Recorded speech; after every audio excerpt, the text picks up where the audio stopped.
जय हिंद बच्चों। First video में हमने किन्हीं दो आवेशों के बीच में लगने वाले वैद्युत बल के बारे में पढ़ा था। तो वैद्युत बल क्या होता है? किन्हीं दो आवेशों के बीच लगने वाले बल को वैद्युत बल कहते हैं। और वैद्युत बल कितने प्रकार के होते हैं? दो प्रकार का होता है वैद्युत बल। कौन कौन सा? प्रतिकर्षण बल और आकर्षण बल, रिपल्सिव फोर्स और अट्रैक्टिव फोर्स। अगर मान लीजिए सजातीय आवेश हैं तो उनके बीच में कैसा बल लगता है?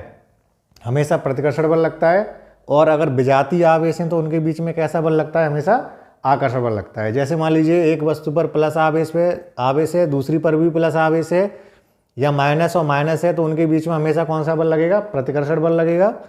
और अगर डिफरेंट नेचर के हैं, यानी एक पर प्लस है दूसरे पर माइनस है, या एक पर माइनस है दूसरे पर प्लस है, तो हमेशा कौन सा बल लगेगा? उनके बीच में आकर्षण बल लगेगा। ठीक है बच्चों। अब देखिए, आवेशित वस्तु और एक कोई उदासीन वस्तु है तो उसके बीच में सदैव कैसा लगता है? आकर्षण बल कार्य करता है। कैसा काम करता है? आकर्षण बल काम करता है। और अगर किसी वस्तु पर हमें आवेश की उपस्थिति का पता करना है, यानी किसी वस्तु पर आवेश है या नहीं, तो वो हमेशा किस बल से पता करेंगे? हम प्रतिकर्षण बल से पता करेंगे। और हमने आवेशन की विधियां पढ़ी थी। कौन कौन सी पढ़ी थी? यानी आवेश को कितने तरीके से हम जनरेट कर सकते हैं। तो आवेश की हमने 3 विधियां पढ़ी थी: घर्षण के द्वारा, चालन के द्वारा और प्रेरण के द्वारा। इनके बारे में हमने डिटेल में बताया था। इस वीडियो में हम ये जो वैद्युत बल है, तो इस वीडियो में हम इस वैद्युत बल को प्रयोग के माध्यम से समझेंगे। एक हम छोटा सा एक्सपेरिमेंट करेंगे और आपको उस एक्सपेरिमेंट से दिखाएंगे कि किस तरीके से प्रतिकर्षण बल काम करता है और किस तरीके से आकर्षण बल काम करता है, और किसी आवेशित वस्तु और उदासीन वस्तु के बीच में आकर्षण बल कार्य करता है। और हम इस प्रैक्टिकल के माध्यम से आवेशन की विधियां भी बताएंगे कि आवेश को कितने तरीके से हम जनरेट कर सकते हैं। तो चलिए बच्चों, हम एक प्रयोग के माध्यम से इन सारे बल को, प्रतिकर्षण बल और आकर्षण बल को समझते हैं। चलिए बच्चों, हम समझते हैं इस प्रैक्टिकल को। देखिए, सब जुगाड़ किया हुआ है। एक हमने डिब्बा ले रखा है, एक बोतल है, हमने एक स्ट्रॉ लिया है। ठीक है बच्चों। तो हमने पढ़ रखा है कि जब हम किसी चीज़ को एक दूसरी चीज़ से रब्ड करते हैं तो वो चार्ज, उस पर चार्ज आ जाता है। हमने मेथड पढ़े थे कितने तरीके से चार्ज करते हैं। तो देखिए, इस स्ट्रॉ को मैं क्या करूँगा, ये जो ब्लैंकेट है, इस ब्लैंकेट से रब्ड कर लूँगा। इसको इस तरीके से मैंने रब्ड कर लिया और इसको मैंने इस बोतल पर रख दिया। देखिए, इस तरीके से रख दिया मैंने इसे, ये रखी हुई है। एक और स्ट्रॉ ली हमने ये, और इस स्ट्रॉ को भी हमने क्या किया, इस तरीके से ब्लैंकेट से रब्ड किया और इसको इस डिब्बे पे रख दिया। देखिए, ये पेन है, इसको मैं क्या करूँगा, ड्राई हेयर से रब्ड करूँगा इसको। तो ड्राई हेयर से मैंने इसको रब्ड किया। अब देखेंगे आप, देखिए ये दूर से ही इसमें हलचल हो रही है। ये क्या कर रहा है? अट्रैक्ट कर रहा है। क्या कर रहा है बच्चों? ये अट्रैक्ट कर रहा है। देखिए, इसका मतलब है इसको मैंने ब्लैंकेट से रब्ड किया और इसको ड्राई हेयर से रब्ड किया, तो इन दोनों पर डिफरेंट चार्ज आ गया। इन दोनों पर कैसा चार्ज आ गया? डिफरेंट चार्ज आ गया। यानी एक पर हो सकता है पॉजिटिव आया हो और दूसरे पर कैसा आया हो? नेगेटिव आया हो। देख सकते हैं आप, ये इस तरीके से क्या कर रहा है? अट्रैक्ट कर रहा है। ये देखिए, अट्रैक्ट कर रहा है ये इस तरीके से। जो इस पे देख लेते हैं, देखिए ये भी अट्रैक्ट कर रहा है। देखिए, ये भी अट्रैक्ट कर रहा है। आप स्पष्ट देख सकते हैं। ये है इलेक्ट्रोस्टैटिक फोर्स। और कौन सा फोर्स है? अट्रैक्टिव नेचर का फोर्स है। किस नेचर का है? अट्रैक्टिव नेचर का है। ठीक है बच्चों। अब देखो बच्चों, ये इस पे जो चार्ज आया है, मैं इसको ज़रा इसको साफ कर लूँ ऐसे, इस तरीके से। तो देखिए, यहाँ से चार्ज चला जाएगा। यहाँ से क्या हो जाएगा? चार्ज चला जाएगा। देखिए, इस तरीके से मैं रब्ड नहीं कर रहा हूँ इसको। रब्ड करूँगा तो फ्रिक्शन से फिर चार्ज जनरेट होगा। तो देखेंगे, देखिए, अब जब मैं पेन इसके पास लेके आया तो कोई हलचल नहीं हुई स्ट्रॉ में, कोई हलचल नहीं हो रही है। इसका मतलब क्या है कि जब मैंने उसको इस तरीके से साफ़ कर लिया तो चार्ज यहाँ से चला गया। ठीक है बच्चों। देखिए बच्चों, इस स्ट्रॉ, ये दोनों स्ट्रॉ मैंने ब्लैंकेट से रब्ड किए हैं। अभी मैंने आपको प्रैक्टिकल के माध्यम से दिखाया था कि इसको ब्लैंकेट से किया है और इसको ड्राई हेयर से किया है। तो ये क्या कर रही थी? अट्रैक्ट कर रही थी। अब मैं क्या करूँगा, ये जो स्ट्रॉ है इसको भी ब्लैंकेट से रब्ड करूँगा। तो ये मैंने इसको ब्लैंकेट से रब्ड कर लिया। अब देखिए दोनों मैंने ब्लैंकेट से ही रब्ड किए, इसको भी और इसको भी। ठीक है बच्चों, अब देखिए ये रिपेल करेंगे, देख सकते हैं आप, देखिए ये क्या कर रहा है, रिपेल कर रहा है, ये रिपेल कर रहा है। ठीक है बच्चों, देखो इसको भी देखेंगे, ये भी रिपेल कर रहा है, यानी सिमिलर चार्ज आ गया। कैसा चार्ज आ गया, ये सिमिलर चार्ज आ गया, देख सकते हैं आप। देखिए बच्चों किस तरीके से ये रिपल्सन हो रहा है, यानी सेम से अगर हमने किया है तो देखिए किस तरीके से रिपल्सन हो रहा है ये आप देख सकते हैं। देखिए कितनी स्पीड से हो रहा है। यहाँ थोड़ा फ्रिक्शन ज़्यादा लग रहा है, इस वजह से ये रोटेट नहीं कर पा रहा है, और ये एकदम स्मूथ है, ये जो डिब्बा है एकदम स्मूथ है, इस वजह से ये चक्कर। अब देखिए इसको क्या करूँगा, मैं हल्के से साफ़ कर लूँगा, इसको मैं हल्के से साफ़ कर लूँगा तो ये चार्ज भी यहाँ से क्या हो जाएगा, सब चला जाएगा। देखिए ये मैंने इसको हल्के से साफ़ कर लिया है, यहाँ रख लिया, ये मैंने हल्के से साफ़ करके इसको यहाँ रख दिया। आप भी घर पे कर सकते हैं प्रैक्टिकल। और इसको भी मैंने हल्के से साफ़ करके यहाँ रख दिया, और देखिए इसको भी मैं हल्के से साफ़ कर लूँगा। अब देखिए मैंने हल्के से साफ़ कर लिया, तो अब ये क्या हो गया, अब देखिए कोई फोर्स नहीं लग रहा है। इसको जब मैं पास लेके आ रहा हूँ तो कोई हलचल नहीं हो रही है। इसका मतलब क्या है, जो चार्ज इस पर आया था वो सब मैंने क्या कर दिया, क्लीन कर दिया, देख सकते हैं आप।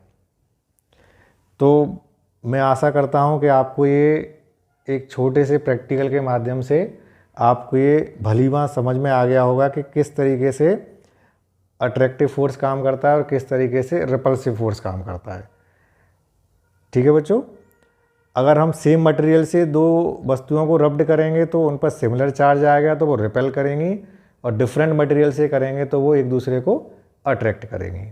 आप डिफरेंट मटेरियल कोई भी ले लीजिए, जैसे इसको अभी हमने ब्लैंकेट से किया था, आप पॉलीथीन ले सकते हैं, वहाँ से भी आ जाएगा। ठीक है, अब देखिए ये बाई फ्रिक्शन हो गया, जो मेथड है ये वाला कौन सा हो गया, बाई फ्रिक्शन मेथड हो गया। अब देखिए एक हमने कंडक्शन मेथड पढ़ाया था, तो अगर मैं इसको चार्ज कर लूँ, ये बॉडी है, तो कंडक्शन में हमने क्या पढ़ाया था कि अगर किसी चार्ज बॉडी के पास में कोई न्यूट्रल बॉडी रख दें तो वो क्या हो जाती है, वो भी बॉडी क्या हो जाती है, चार्ज हो जाती है, यानी कुछ चार्ज क्या हो जाता है वहाँ से ट्रांसफ़र हो जाता है। तो इसको हम चार्ज कर लेते हैं, इसको फिर से कंबल से चार्ज कर लेते हैं। तो देखिए ये हमने कंबल से इसको चार्ज कर लिया, अब ये न्यूट्रल हो गई थी, और देखिए ये भी न्यूट्रल थी, तो इसको भी हम क्या करेंगे, कंबल से चार्ज कर लेंगे। इसको चार्ज नहीं करना है, सॉरी, हमें न्यूट्रल बॉडी लेनी है, एक न्यूट्रल बॉडी लेनी है, तो इसको उठा लेते हैं हम, ये न्यूट्रल बॉडी है, और इसके पास रख देते हैं, यानी ये तो चार्ज है और ये न्यूट्रल है, इसको इसके पास रख देते हैं। अब देखिए हमने इसके पास रख दिया, ये हमने इसके पास रख दिया, तो देखिए बाई कंडक्शन हमने पढ़ा था कि इस पर भी क्या आ जाएगा बच्चों, चार्ज आ जाएगा, इस पर भी क्या आ जाएगा, चार्ज आ जाएगा। अब देखिए पहचान करते हैं चार्ज आया है कि नहीं, तो इसको रख लेते हैं यहाँ पे, इसको रख लेते हैं, और इससे देखते हैं कि चार्ज आया है कि नहीं। अब देखिए हल्की सी हलचल हो रही है, आप देख सकते हैं हल्की सी हलचल हो रही है, यानी चार्ज इतनी पर्याप्त मात्रा में नहीं है कि इसको ज़्यादा हलचल कर सके, लेकिन हल्की सी हलचल हो रही है, आप देख सकते हैं, इसको स्पष्ट देख सकते हैं। अब देखिए बच्चों, हमने पढ़ा था कि एक आवेशित वस्तु और एक उदासीन वस्तु के बीच में हमेशा कौन सा बल काम करता है, आकर्षण बल काम करता है। तो देखिए इसको मैं पहले न्यूट्रल कर ले रहा हूँ, या फिर मैं ऐसा कर रहा हूँ, एक न्यूट्रल स्ट्रॉ यहाँ से निकाल ले रहा हूँ। ये देखिए एक न्यूट्रल स्ट्रॉ है, ये मैंने एक स्ट्रॉ निकाल ली है, ये न्यूट्रल है, और ये जो पेन है इसको मैं हेयर से रब्ड करके चार्ज कर लिया हूँ। ये देखिए चार्ज कर लिया मैंने हेयर से रब्ड करके। अब देखेंगे ये अट्रैक्ट कर रहा है कि देखिए आप देख सकते हैं ये अट्रैक्ट कर रहा है। देखिए बच्चों ये अट्रैक्ट कर रहा है, कितनी तेज़ी से अट्रैक्ट कर रहा है, ये देखिए चिपक गया, इससे अट्रैक्ट कर रहा है, मैं देख सकते हैं, आप देख सकते हैं क्लियर। इसको मैं थोड़ा दूर हटा दूँ, इतना हैवी फोर्स से कर रहा है, देखिए। तो एक न्यूट्रल बॉडी और चार्ज बॉडी के बीच में हमेशा अट्रैक्टिव फोर्स लगता है। देखिए बच्चों, हमने एक आवेशन की विधि पढ़ी थी, प्रेरण द्वारा आवेशन। इसमें हमने क्या किया था कि दो न्यूट्रल ऑब्जेक्ट लिए थे, उनको पास पास रखा था। ये न्यूट्रल मैंने, चलिए ये देखिए, आप ये कहेंगे ये चार्ज हैं, तो मैं इनको यहाँ रख देता हूँ, और आपके सामने यहाँ से 2 स्ट्रॉ निकालता हूँ। कोई सी दो स्ट्रॉ निकाल लेता हूँ। ये एक स्ट्रॉ हमने ये निकाल ली और ये निकाली, ये न्यूट्रल हैं। अब देखिए इनको बाई इंडक्शन मेथड से हम चार्ज करेंगे। ये देखेंगे, ये मैंने पास रख दी और एक पेन लिया मैंने, उसको मैंने चार्ज कर लिया ड्राई हेयर से रब्ड करके। इस तरीके से मैंने उसको ड्राई हेयर से रब्ड करके चार्ज कर लिया। अब देखिए ये इंडक्शन में हमको क्या करना है, इसको टच नहीं करना है, तो मैंने इनको दूर ही रखा, अभी यहाँ पे रखा। देखिए अब यहाँ पे रखा मैंने। अब देखिए क्या होगा कि एक पर पॉजिटिव आ जाएगा और एक पर नेगेटिव आ जाएगा। अब मैं क्या कर लेता हूँ, दोनों को अलग अलग कर लेता हूँ। दोनों को अलग अलग कर दिया, इसका मतलब क्या है कि एक पर पॉजिटिव आ गया, एक पर नेगेटिव आ गया। अब हम ये पहचान कर लेते हैं, यानी एक तो ये अट्रैक्ट करेगा और एक को क्या करेगा, रिपेल करेगा। तो हम समझ लेंगे कि ये दोनों क्या हुई, चार्ज हो गई। तो चलिए रख के देख लेते हैं। तो हमने इसको रखा, तो इसको देखते हैं हम। तो ये देखिए बच्चों, ये रिपेल कर रही है, ये रिपेल कर रही है। इसका मतलब क्या है कि इस पर और इस पर क्या है, सिमिलर चार्ज है। इस पर क्या है, सिमिलर चार्ज है। और दूसरी स्ट्रॉ को रख के देखते हैं। अब देखिए दूसरी वाली से करते हैं, तो दूसरी से करते हैं तो ये अट्रैक्ट करनी चाहिए। तो देखिए ये अट्रैक्ट कर रही है, इसका मतलब है कि दोनों पर क्या हो गया, डिफरेंट चार्ज आ गया। तो इसको इंडक्शन मेथड बोलते हैं। बड़ा ही कमाल का एक्सपेरिमेंट है। अब समय निकाल के इस एक्सपेरिमेंट को घर पर ज़रूर करें और डिफरेंट ऑब्जेक्ट से रब्ड करें और देखें किन किन पर सिमिलर चार्ज आता है और किन किन से रब्ड करने से डिफरेंट चार्ज आता है। तो मैं आशा करता हूँ बच्चों आपको ये प्रैक्टिकल समझ आया होगा और देसी जुगाड़ करके बनाया है हमने ये।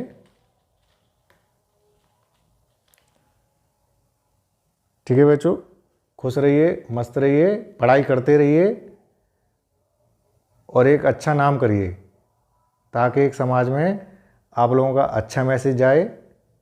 जय हिंद बच्चों।